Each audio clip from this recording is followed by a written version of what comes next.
Let's get ready for dumbo. Twice. They do it twice. Let's get ready for dumbo. In the last couple of decades, there's been this trend of family films being self-aware and trope-savvy, as if to say, yes, parents in the room, we know that you have to endure this, but we also know that you are, in fact, smarter than your 5-year-old. You did it.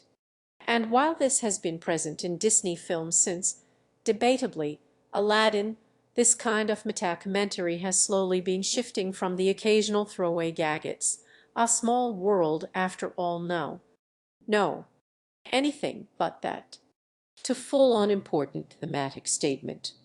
Enchanted is the real milestone here, and also represented a turning point for the studio in general, the entire premise of the film positing what would actually happen if a Disney princess were magically transported into the real world.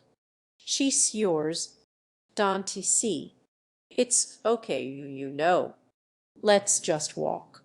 See, Dietrich Dempsey's trying to get his daughter into, like Ruth Bader Ginsburg, a book. He wants her to be a strong, independent woman. But then, hey, a literal Disney princess brings magic into their lives. So, hey, I guess the truth is somewhere in the middle. You can be a strong, independent woman who also buys Disney princess merch. And today, we're going to be checking out some new toys in honor of Princess Jasmine. It wasn't obvious at the time, but this was laying the groundwork for a much broader trend of Disney acknowledging that times have changed from the era of princesses being saved by princes, and it's cool that you want to go to law school, strong independent woman.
Wow.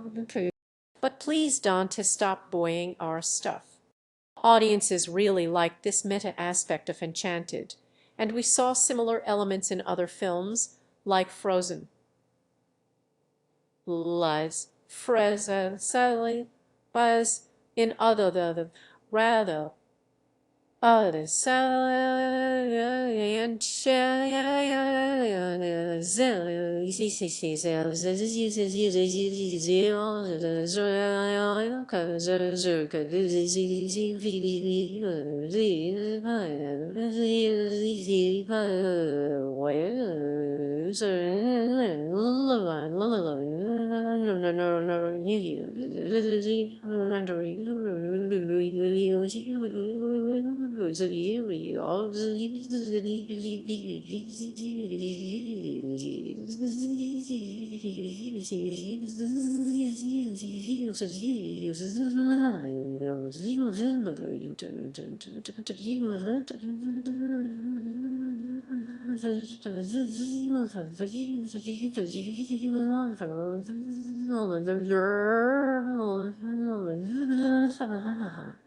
You got engaged to someone you just met that day. Yeah. Anyway, Mona, if you wear a dress and you have an animal sidekick, you're a princess. And more recently, Wreck-It Ralph. More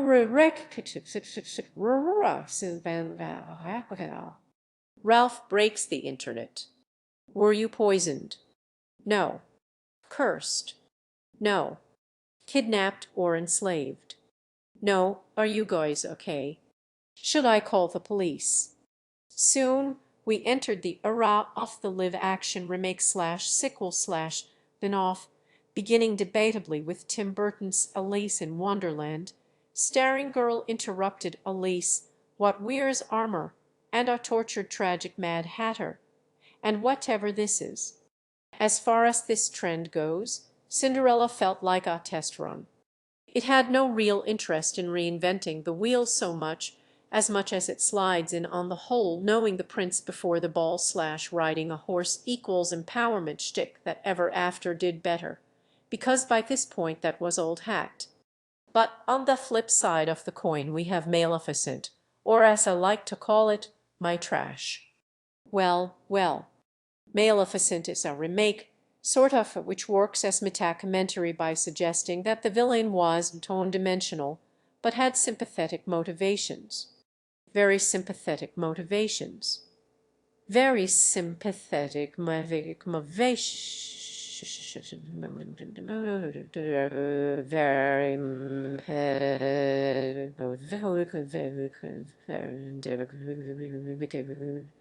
Motivations which I think that only Angelina Jolie knew what she was doing. I mean, I get it, girl. But really, the difference now, even from a movie as relatively recent as Maleficent, is that these films are not so much using commentary as a means to examine their past in the films that they are based on, as much as they are using meta-commentary to justify their own existence. Teaching another girl to read isn't torn enough. Get it? The original movie was empowering, but now it is. The tendency to self-correct the outdated or questionable morality of the source material is all over the place in these remakes.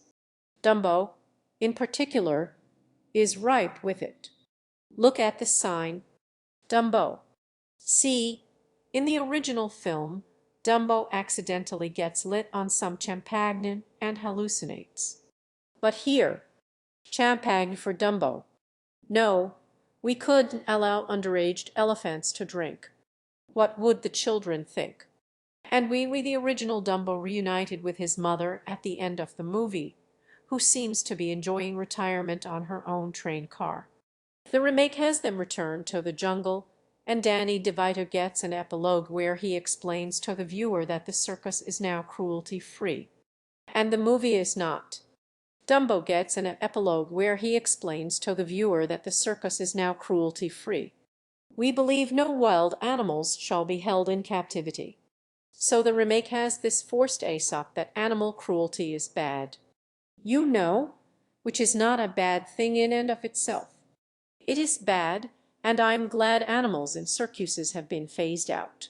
But the Dumbo happens in the late 1910s. And that this is how the film ends feels a little disingenuous. Like, audiences know it was a different time. I don't think anyone wanted or expected a Dumbo remake to have a message about how it's probably kind of unethical to have circus animals. Here I make a funny, here ugly baby. So instead of addressing actual criticisms that people have had of Dumbo, and we'll get to that, it seems that the film is presenting itself as thoughtful by fixing a moral outrage that, well, no one but Peter really had. So some of this strategy, built either around blatantly ignoring said dated material and cutely joking it away, but in the interest of pretending that Disney is at least somewhat more hip to the criticism that it faces as a powerful conglomerate, it has latched onto addressing other critic businesses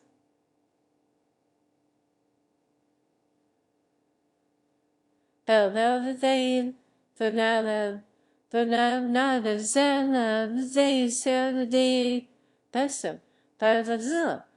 how do you do, fellow kids? What? Because these movies need a reason to exist, right? So it's that thing you like already, but woke. I've done a whole 35-minute video on this topic, so we will be brief in me beating off this very dead horse and very girl boss horse. But the 2017 Beauty and the Beast remake is what I see as the turning point from metacomentary as a fun way of re-examining Disney canon to woke metacomentary as justifying the films existing at all. Yes, the poor thing is probably in there scared to death. Exactly.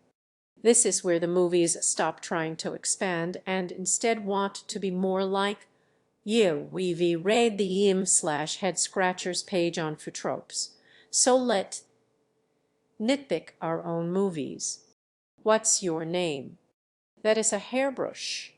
She doesn't have Stockholm syndrome.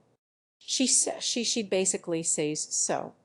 You've taken me as your prisoner, and now you want to have dinner with him. The beast negs her, and she rolls her eyes at him. Actually, Romeo and Juliet's my favorite play. Why is that not a surprise? She tries to escape. See what a girl boss.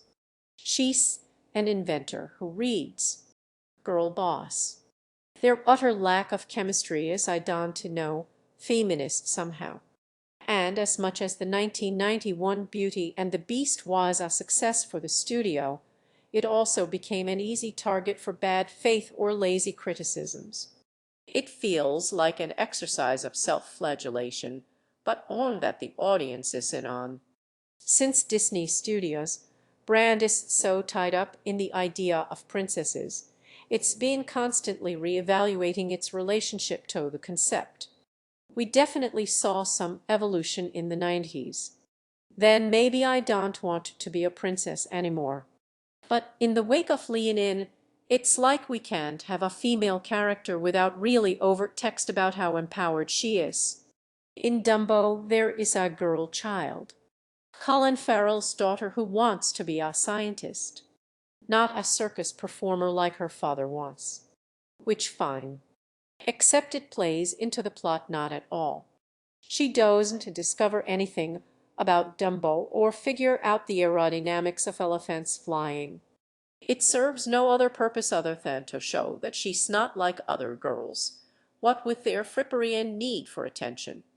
This girl is like 2 lines away from pulling a Neil deGrasse Tyson and asking her dad if he knows how many people die in elephant-related accidents compared to the Spanish flu. And in the Lion King, not only is Nala's part expanded, but Shenzi is a girl boss now. But sinister, which means they listened to the feminist critic of the original or something. It wasn't a critic that any actual human person had. But okay, let's pretend there was this big groundswell of mad feminists who were like, Shenzi should have been a girl boss. And Disney was like, we hear you. There's only one true thing you ever set, Scar. The hyena's belly is never full. So they added that, but changed nothing else. Nor does the film change any of the elements that people actually did take issue with. So thanks. Aladdin likewise features new empowered girl boss Jasmine. I was born to do more than marry some useless prince. Jasmine in this version doesn't only want to marry for love, which to her seems kind of a secondary concern, if that. She wants to be the Sultan. I have been preparing for this me whole life. She quite literally aspires to be a girl boss. You shall be the next Sultan. See, the monarchy isn't bad. It's progressive. It just needs a female CEO. Also, Jasmine, one of the most iconic, dynamic, and beloved princesses, gets her own power ballad about how she's not speechless and you gonna listen to her. It want to be silence. even though that was never an issue for that character in the original. How dare you, all of you, standing around deciding me future? I am not a prize to be won. And also isn't really an issue in this movie either. She doesn't really self-censor. She's not shy about her needs or stating them. She about her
Also, there's something just kind of hilarious about a character power ballading to the gods about being speechless and then immediately being taken prisoner and needing to be rescued.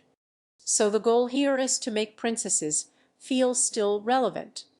And they do that in the way that's effectively, we need more female CEOs. The people, they make it beautiful. And they deserve a leader who knows that.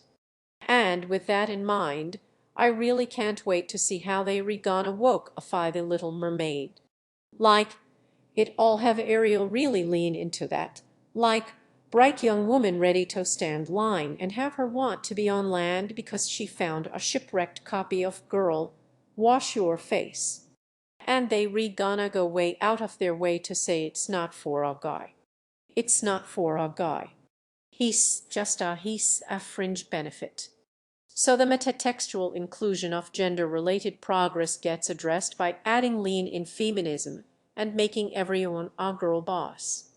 But how do these new live-action movies address critique of race in older Disney films? That's certainly a hot topic. Well, here is a Washington Post article that asked that very question about Dumbo. How do they deal with it? They don't. Despite being more than happy to address gender-related criticisms in the metatext by just adding a coat of girl boss paint, race-related issues go completely ignored. Take, for instance, The Lion King, a story about how divine right birthright monarchy is not only good but divine by nature, and also about how segregation is probably best for everybody. Now, these themes are there in the original, but given that the original elevates itself into this magical emotional realm, it just reads differently than the remake, which is run through this hyper-realism sterilization filter. So while Lion King 2019 does a little bit of the girl boss thing, it also kind of doubles down on the whole race mixing is bad thing. It can't just be this obscure nature is mad at the disruption of the natural order as it was in the original.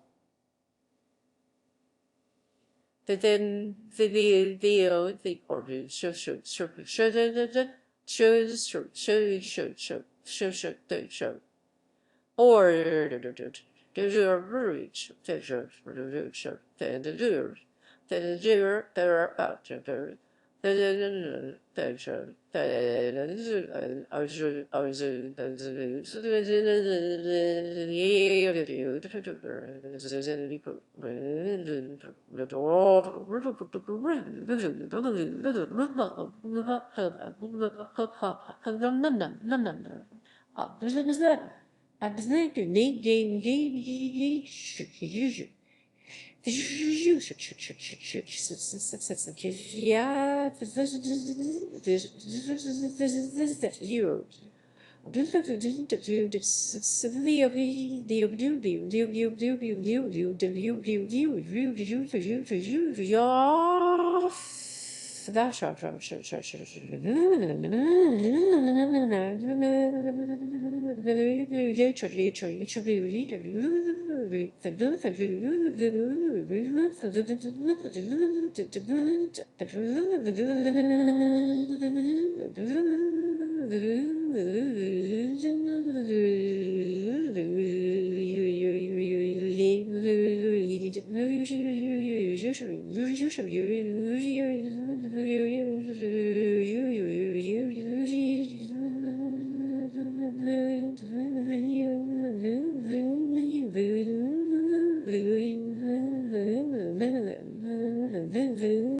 The text has to explain why the hyenas are bad for the Pride Lands. It has to justify why they are naturally worse than lions. The lions will eat after the hyenas, and they don't leave much behind. But to me, the sidestepping of race issues is nowhere more evident than in Dumbo. The original Dumbo was kind of beautiful in how flawed it was, including the elements that are abrasive to modern sensibilities. Which happened, and are a part of Disney history, and we re not doing ourselves any favors by pretending that they did not.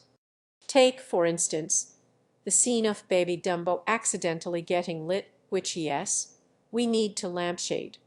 Now, the pink elephant sequence, which is one of the best sequences from early Disney because it's just so unapologetic and creepy, good, does get referenced in the remake. Okay. Pink elephants. So, sure, Dumbo is also arguably the most, let's be charitable and call it, racially insensitive of the feature canon. The Song of the Roustabout shows these guys pitching a circus tent and has lyrics like this. So, that's completely ignored in the remake. More infamous, and perhaps the most glaring in omission, are the crows Dumbo befriends towards the end of the film. The crows employ some pretty egregious stereotyping, singing a song written by white songwriters. The crows voiced largely, if not entirely, by white actors, featuring a lead crow named by the animation department Jim Crow. And it took us a while to figure out whether this was apocryphal or not, because Dumbo is, like, the least chronicled of all of the Disney movies, and there basically are no production notes, and what few there are don't actually mention it. But turns out, yep, that was a thing. And I know there is discourse on how to handle history like this, but pretending that it just didn't exist, just ignoring it altogether and pretending it didn't happen, how is that helping make the world better or educate people?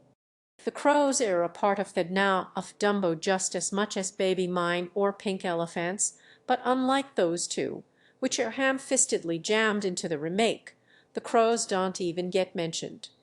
The song isn't there, save a few words, which strikes me as noteworthy since the song itself is pretty tame. But the crows aren't referenced, and even Dumbo's feather, which was gifted to him by the crows in the original, has somehow also managed to turn white. It's like there was never racism here in this universe, and there never will be. We just kind of live in this nice multicultiverse where other forms of bigotry exist and are not the ones we live with in the real world, but, we have our cutesy analogues sometimes. If the films acknowledge racism at all, it's never systemic, but the product of a few bad apples, i.e. The Princess and the Frog. Which is why a little woman of your background would have had her hands full. and not the system itself. Systemic racism does exist in the metaverse. If it does, again Princess and the Frog, it can be handled with basically the ideological equivalent of a good guy with a gun. John Goodman just needs to realize that the woman who makes his favorite bagels needs more money. He's a nice guy. There are good rich whites. It seems like meaningfully addressing any of these societal problems in the text of their films would mean that Disney would have to really acknowledge its own past. Which, well, that's not really why these films have metacomentary now, is it? They aren't woke to make the world better. They rewoke for you to buy stuff. It's a whole new world to lean into. See, there's no like girl wash your face lean in feminism that Disney can make marketable where race is concerned. So where they can overcorrect the princesses and make them more marketable by turning them into girl bosses, ain't much they can do to correct critic of race in Disney movies that's, corporate approved, so they just ignore it. But one of the more nefarious of these joking about the sons of the father aspects of these remakes comes at the expense of the Walt Disney Company itself and its business model. Dumbo really leans into this. The plot of the original Dumbo comprises basically the first act of the 2019 remake, and from there goes into what appears to be a winking metacritic of Disney itself. Join me in me family. Let me take us all into the future. Let me take us all to Dreamland. With really obvious and heavy-handed references to Disneyland in its theme park, owned by Michael Keaton's villain, Vandermeer, himself a weird mixture of P.T. Barnum, Walt Disney, and Vanderbilt. There are blatant nods to actual attractions like the Astro Orbiter and the Carousel of Progress and just park aesthetic in general. There's a wonder of science attraction that, well, was attractions. Oh, it's a science of science.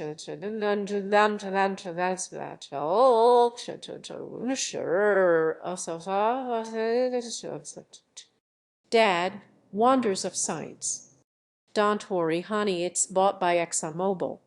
Also within this is a weird half-assed critic of the overuse of the word dream and the need to feel like a child again. You've made me a child again. I'm still parsing out what the intention of this weird take on Disney's own past and corporate culture is meant to say, besides a weird, well, you can't hate their corporate monopoly if they make fun of themselves. Self-awareness is relatable. It feels like commentary, but it's commentary that does not say anything. Vandermeer's park looks like Disneyland, but beyond that it seems to be an indictment of Pete Barnum more than anything, especially since the film ends with Dumbo going back to the jungle and woke circus getting rid of all their animal acts. Mary Poppins Returns also has a curious relationship to wealth and power. Jane has grown up to be a union organizer. No, it's the Society for the Protection of the Rights of the Underpaid Citizens of England.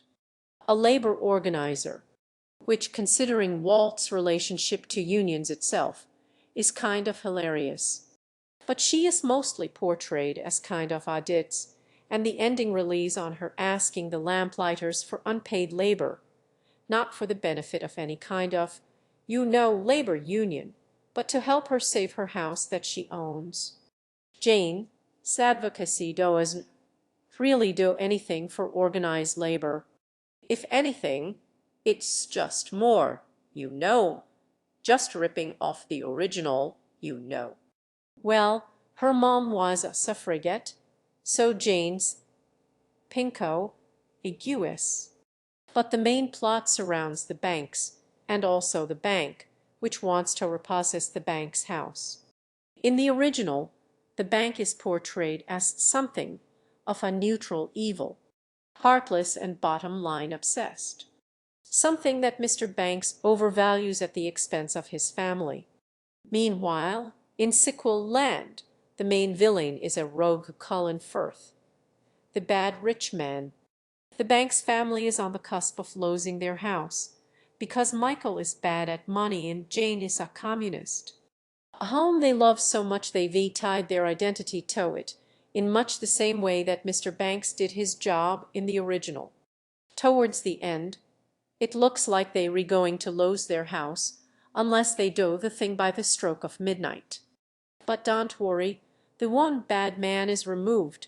They are able to keep their house because the bank itself is good and moral, and is on the side of the middle class, and thus the bank's identity and happiness can continue to be tied to their possession of material things.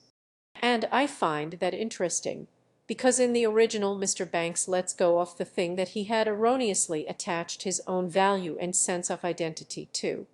But in the remake Don't Worry, they never have to have that moment of self-revaluation, because they never lose the thing they were worried about losing, because good capitalist is here to save the day. And he's played by Dick Van Dyke. Dick Van Dyke is over here like, oh, the bank would never intentionally hurt their trusting customers. A large business always has the best intentions. Big corporations aren't bad, but the rare nefarious individual. That is the bad one. It is not the system that is bad, but a few bad apples. If anything, the transition from old Disney to new Disney is a transition from monarchy is good to capitalism is good. There's always a good king or a good bank or a good businessman. And these conclusions, while they pay lip service to progressive ideals, ultimately conclude that nothing of the status quo need be challenged.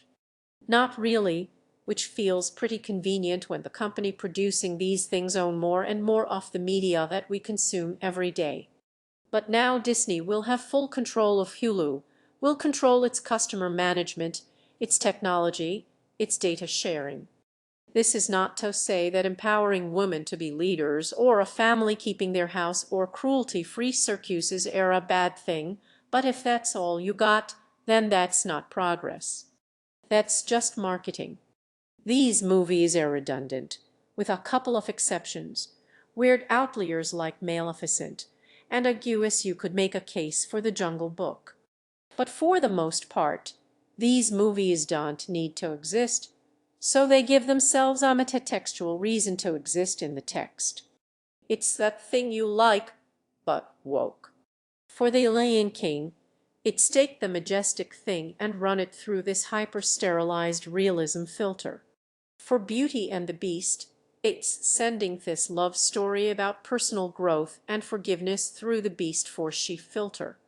And for Aladdin, it's sending Princess Jasmine through the girlboss filter.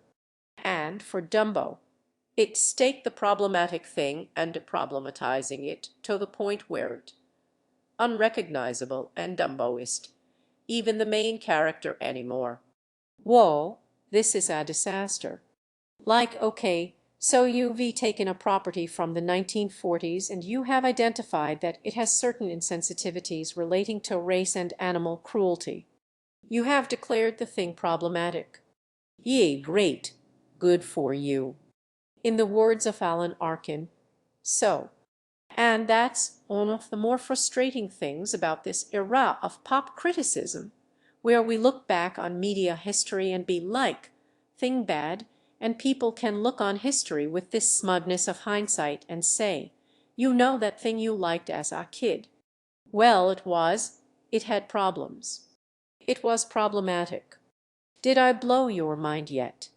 And it's like, okay, so you've taken step one, you've identified the problem.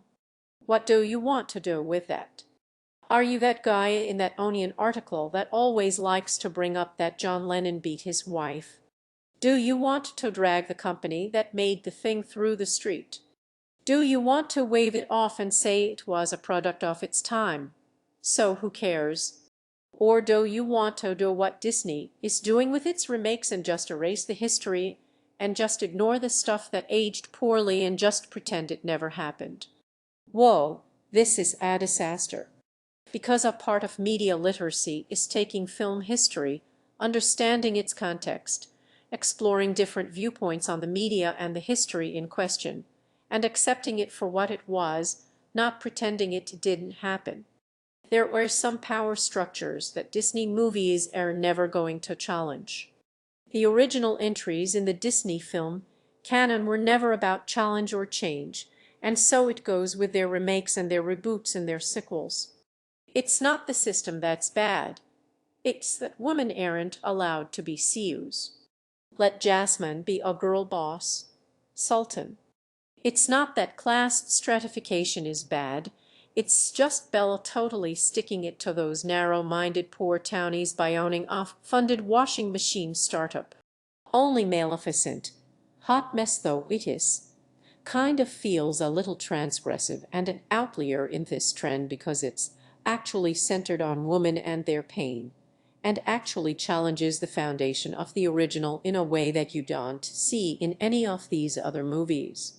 And Maleficent's girl boss angle does feels so hollow since it ends with the ladies in power, and we actually develop the originally very underdeveloped lead of for value of trying to correct anything in the original.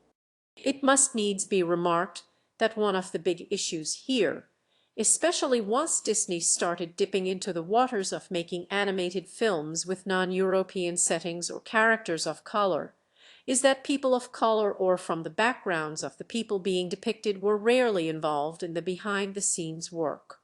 With the live-action films, there could have been space to correct this, but Guy Ritchie is directing Aladdin. Acodec was all of Bollywood busy. All of it. Again, games made but ultimately still minute compared to the sheer volume of content that Disney puts out, especially in the live-action department, that is presently doing pretty well. Why the company wants to show that they recognize their problematic past with gender but totally ignores its problematic history with race is because it's really easy to make lean in feminism profitable. After all, Disney princesses era girl bosses now. Do people assume all your problems got solved because a big strong man showed up? Yes. What is up with that? Just like you will be one day. And this is why I find Disney wokeness highly cynical. They were more than happy to show how they've changed in some regards, but only the profitable ones. They have better race representation now, which is good, but they aren't about to admit that there was ever anything the company has to move beyond. Song of the South. That didn't happen. That's never getting a release. These parts of Dumbo. That didn't happen. What makes the red man red? We are Siamese. Didn't happen. There's no like corporate approved profitable way to make any metatextual examination of Disney's history with race representation, or lack thereof, profitable. So they don't. The insidious thing to me is that with Disney positioning itself to be the biggest media monopoly in history, the trend is less about meta-commentary but priming people to be loyal to the company. After all, the company sees and hears your criticisms. It agrees with your ideals about inclusivity. So don't worry about the fact that they well on their way to owning everything. They here to support you being a girl boss. Do you have daddy issues? I don't even have a mom. Neither do we. And speaking of being a boss, babe, we need to pay the bills. Because we live in a society. So this episode was sponsored by Audible, and originally this episode was going to have way more to do with Disney in the 90s, but then it didn't. But I'm going to recommend Disney War on Audible to you anyway, if you want to read about the supervillain rise and fall of Michael Eisner. Try saying that 10 times fast. Audible members can easily exchange any title that they don't love at any time, and members keep their library of listings forever, even if they cancel. So start listening with a 30-day Audible trial today. Choose one audiobook and 2 Audible originals absolutely free.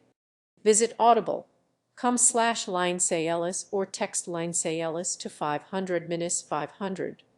That is audible come slash Lindsay Ellis or text Lindsay Ellis to 500 minus 500. Yes, I have to say this twice. Like it's the radio. And now he finally earned this. And I don't even know what these things are called. So